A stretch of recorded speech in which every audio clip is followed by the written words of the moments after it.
Israel ने Hamas को खत्म करने के नाम पर गाजा में भयंकर तबाही मचाई, निहत्थे लोगों को मार डाला और अब इजराइल ने यमन के हूतियों के खिलाफ मोर्चा खोल दिया है। हाल ही के दिनों की बात करें तो इजराइल ने यमन पर ताबड़तोड़ हमले तेज किए हैं। खबर है कि राजधानी सना में हूती विद्रोहियों के ठिकानों पर इजरायली एयरफोर्स ने जोरदार हवाई हमले किए। हमले उस वक्त किए गए जब हूती नेता अब्दुल मालिक अल हूती लाइव भाषण दे रहे थे। जी हाँ, गुरुवार देर रात यमन की राजधानी सना में आसमान पर इजरायली फाइटर जेट्स मंडरा रहे थे। कुछ ही देर में शहर के कई हिस्सों में तेज धमाकों की आवाजें गूंजी।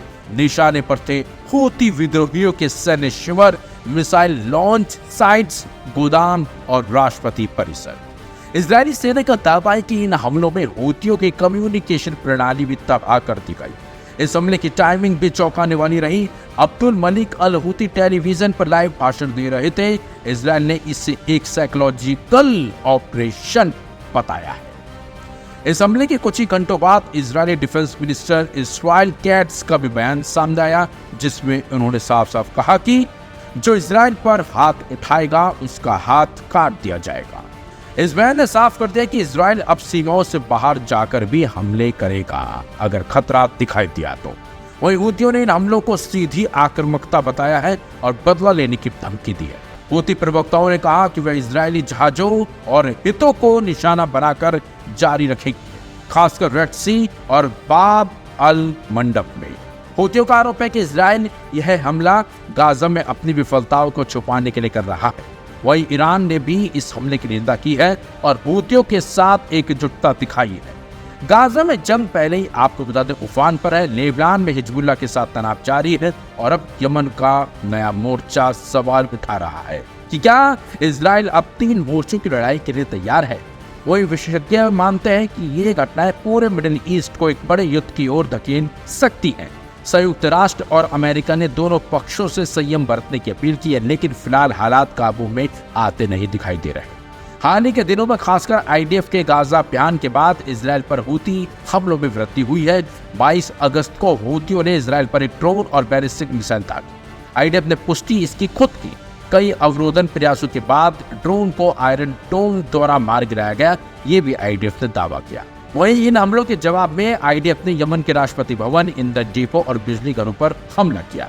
5 घंटे तक चले लंबी दूरी के अभियान में 10 से ज्यादा लड़ाकू विमानों ने 35 गोला बारूद का इस्तेमाल किया। सबसे दूर का लक्ष्य 2000 किलोमीटर से भी ज्यादा दूर था, जिसके लिए कई बार हवा में ईंधन भरना पड़ा। स्थानीय रिपोर्टों के मुताबिक 24 अगस्त को सना में हुए हमलों में कई लोग मारे गए थे। आपको बता दें, हूतियों के बड़े नेताओं को टारगेट करके इजराइल ने इस बड़े हमले को अंजाम दिया था, लेकिन इजराइल अपने टारगेट में सफल नहीं हो पाया, क्योंकि हमलों में हूती नेताओं को आज भी नहीं आई और इस हमले में हूती नेता बच निकले, जिससे कहीं न कहीं अब इजराइल का ये जो ऑपरेशन था वो फेल हो गया। लेकिन जिस तरह से ये नई जंग शुरू हुई है उससे साफ साफ दिखाई दे रहा है कि इजराइल अब सिर्फ रक्षात्मक नहीं आक्रामक रणनीति पर है। यमन में हूतियों पर हमला बता रहा है कि इजराइल खतरा कहीं से भी हो उसे खत्म करने की नीति पर चल रहा है। आगे क्या होगा ये मिडिल ईस्ट की दिशा तय करेगी, क्योंकि हूतियों ने भी साफ कर दिया है कि वो हर हमले का जवाब इजराइल से जल्द लेगा।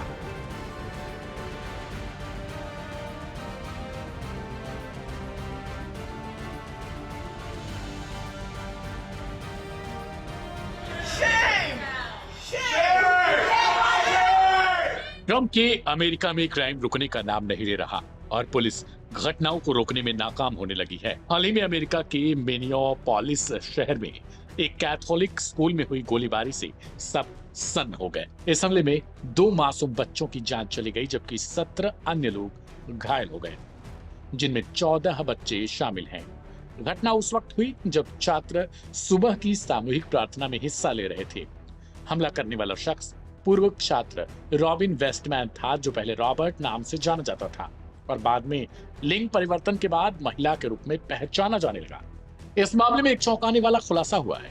अमेरिकी रूढ़िवादी कार्यकर्ता लॉरा लूमर ने सोशल मीडिया पर कुछ तस्वीरें शेयर कर दी, जिनमें साफ देखा जा सकता है कि हमलावर ने अपने हथियारों पर उकसाने वाले धार्मिक और नस्लीय नफरत वाले नारे लिखे हुए थे। एक राइफल पर माशाअल्लाह और इसराइल मस्ट फॉल जैसे नारे लिखे गए थे। इसके अलावा एक अन्य हथियार पर यहूदी विरोधी नारा 60 लाख पर्याप्त नहीं थे भी लिखा हुआ पाया गया। यह नारा होलोकॉस्ट में मारे गए यहूदियों के लिए इस्तेमाल किया गया। वहीं धुएं के ग्रेनेड जैसी दिखने वाली एक बंदूक पर यहूदी गैस लिखा हुआ था। हमलावर ने एनुसिएशन कैथोलिक स्कूल की रंगीन कांच की खिड़कियों से गोलीबारी शुरू की थी। उस वक्त छात्र और शिक्षक मास प्रेयर में शामिल थे। गोलीबारी में 80 साल से अधिक उम्र के 3 पादरी भी घायल हुए हैं। अधिकारियों ने बताया कि घायलों में अधिकतर बच्चों की उम्र 6 से 15 साल के बीच की है। उनकी हालत फिलहाल स्थिर है। हमलावर ने यह सब करने से पहले YouTube पर 2 वीडियो पोस्ट किए थे, जिसमें उसने मानसिक तनाव, अकेलापन और खुद की जान देने जैसी प्रवृत्ति के बारे में बातचीत की थी। उसने अपने परिवार के नाम एक हैंड रिटन नोट भी दिया, जिसमें मानसिक स्वास्थ्य से जुड़ी परेशानियों का जिक्र किया था। बाद में उसने खुद की भी जान ले ली। घटना को गंभीरता से लेते हुए FBI ने इसे घरेलू आतंकवाद और कैथोलिकों के विरुद्ध घृणा अपराध करार दिया है। FBI डायरेक्टर काश पटेल ने कहा, यह हमला सुनियोजित था और इसमें धार्मिक समूह को निशाना बनाया गया। वहीं ADL सेंटर ऑन एक्सट्रीमिज्म की प्रारंभिक जांच से पता चला कि हमलावर बड़े पैमाने पर की जाने वाली हत्याओं और हिंसक घटनाओं में गहरी रुचि रखता था और इस तरह की वारदात की बारीकी से स्टडी भी करता था। लॉरा ल्यूमर ने इस पूरे मामले को लेकर एक्स पर जो पोस्ट किया, उसमें उन्होंने आरोप लगाया कि हमला इसराइल और भारत विरोधी इस्लामिक प्रोपेगेंडा से प्रेरित था, क्योंकि इस पर न्यूक इंडिया भी लिखा हुआ था। उन्होंने इसे तथाकथित लारा खरा गठबंधन का उदाहरण बताया, जिसमें वामपंथी और कट्टर इस्लामी विचारधाराएं एकजुट होकर पश्चिमी समाज के मूल्यों पर प्रहार कर रही हैं। ल्यूमर के मुताबिक हमलावर मिनेसोटा की डेमोक्रेट सांसद इल्हान उमर के निर्वाचन क्षेत्र का निवासी था। FBI और स्थानीय प्रशासन फिलहाल इस घटना की विस्तृत जांच में जुटा है। अधिकारियों का कहना है कि यह मामला मिनेपोलिस में बीते 24 घंटों में हुई अन्य 3 गोलीबारी की घटनाओं से जुड़ा नहीं है। हालांकि इस बात को पूरी तरीके से नकारा भी नहीं जा सकता। इस बीच अमेरिकी राष्ट्रपति डोनाल्ड ट्रंप ने घटना पर गहरा शोक व्यक्त किया और देश भर में राष्ट्रीय ध्वज को आधा झुकाने का आदेश जारी किया। उन्होंने पीड़ितों और उनके परिवारों के प्रति संवेदना भी व्यक्त की। कैथोलिक समुदाय, अभिभावक और समाज के अन्य वर्ग इस त्रासदी से बेहद आहत हैं। यह घटना केवल एक गोलीबारी नहीं, बल्कि एक ऐसा हमला है जिसने बच्चों और विश्वास और मानवता तीनों को गहरी चोट पहुंचाई है।